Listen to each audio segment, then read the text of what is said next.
Hi everyone! So today's video is going to be about how you can be objective about your own life and about your own self, and how you can evaluate yourself free of the emotional additions of, oh, I'm not good enough, I'm not smart enough, I'm not strong enough, I'm not this, I'm not that, and just simply develop the ability to look at yourself with the same compassion and clarity you would a loved one, or anyone in your life, or anyone you come across.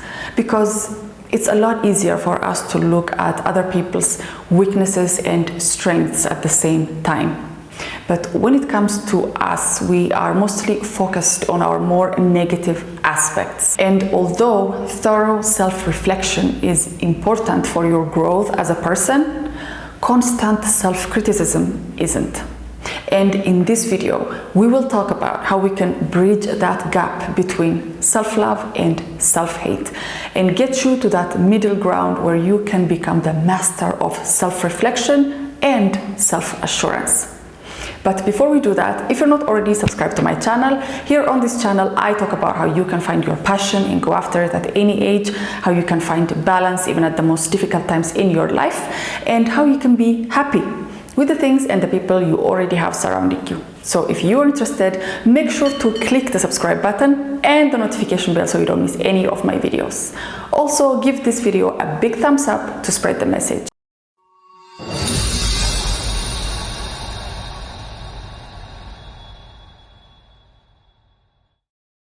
So when mastering yourself beyond self-hate and self-love, the first thing you're going to do is self-discovery.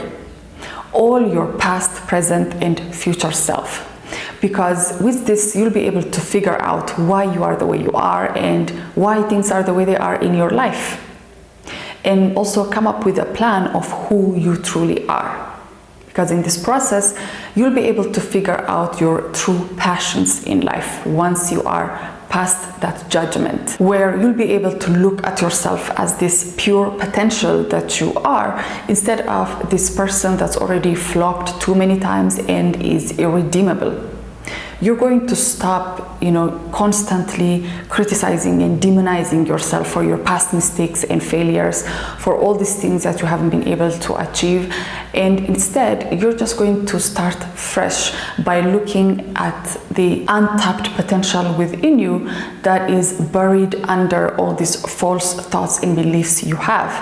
And once you do that, you will now clear the way for, a positive kind of self-evaluation that's going to help you look into both your weaknesses and strengths, and you'll be able to use both for your, progress in life. You will have a clear understanding of all your weaknesses and strengths without necessarily labeling them as good or bad. Because sometimes, actually a lot of the times, our weaknesses are the reasons for big change in our lives. It's like that saying, necessity is the mother of all creativity. So when you discover a weakness, it means that you are now aware of it and it's time for change. And sometimes you can use that very weakness to propel you to greatness, because that is what happens with these great people that lived, these great people in history. They have used their weaknesses. They have used this things that were not working out in their lives, or these characters, these personalities that were considered to be their negative aspects, and used that to become the fuel for their great work and their great achievements. In a way, their weaknesses became a necessary ingredient in the process of their achievements, only because they decided to look at their weaknesses from a different angle. They didn't use it to feel sorry for themselves or to label themselves in any way or defend themselves. They just looked at it and they used it to their benefit. They turned the tables, and instead of being defeated by them, they used that to build strength within them. Because there was no ego involved. They were able to let go of the ego that would have stopped them from pursuing whatever it is that they want, because this would have been difficult to look past for the ego, because it's always protecting you from failure, disappointment, and all these things, which means that it's keeping you from pursuing the things you want for fear of failure or disappointment or making mistakes or embarrassing yourself. And here you have an opportunity to realize that it's not only what other people think that you have to stop worrying about. It's also what you think of yourself that you have to stop worrying about, and that you have to really, analyze and finally come up to a decision that your emotions are not going to be, ruling your life. Your emotions are not going to be the ones making decisions for you, because most of the time when it's your emotions making major life decisions, it means that you are stuck somewhere because you want to protect yourself. You want to only do the familiar, the comfortable, or things that you are sure of. And when you're only doing things that you are sure of, it means that you're not taking any risks. And not taking risks in life means not growing. And this stagnation is self-inflicted because you are doing this to you by allowing your ego to do all your thinking and your decisions in life. And in this process, you are going to be able to figure out, you're sort of going to be reintroduced to your own feelings, your own character, your values and your morals. And through this, you'll be able to distinguish these beliefs that are actually helping you in life, because you have that too, otherwise you wouldn't be here. And also these beliefs that are limiting you, these limiting beliefs that you have within you that are keeping you from pursuing the things you want, that are telling you to be fearful, to always overthink, to always just try and protect yourself even when there is nothing to be afraid of, or when there is no danger in these things. And it always keeps you from taking risks. And you have to look out for these things, because once you are over these things, you'll now start intentional living.